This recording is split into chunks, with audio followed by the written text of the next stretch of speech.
Дүниежүзілік денсаулық сақтау ұйымының мәліметтері бойынша, әлемдегі әрбір 4-ші ересек адам белсенді өмір салтын ұстанбайды.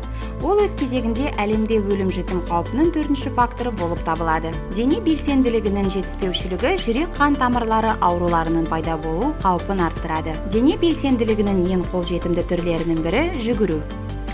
Жүгіру жүрекке жаттығу жасап, инфаркт пен инсульт қаупін азайту үшін өте пайдалы.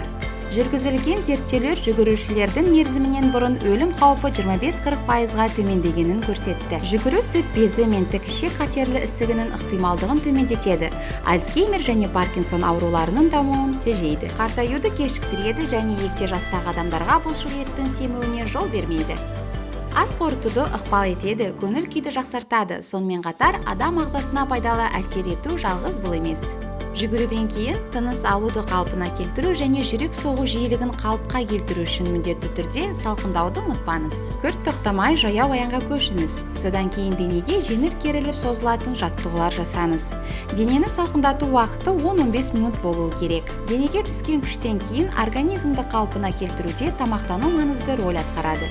Өйткені ағзаға қажетті заттар қажет етіледі. Бұл жерде бізге дұрыс және теңдестірілген тамақтану көмектеседі. Спортпен айналысыңыз, белсенді әрі сау болыңыз.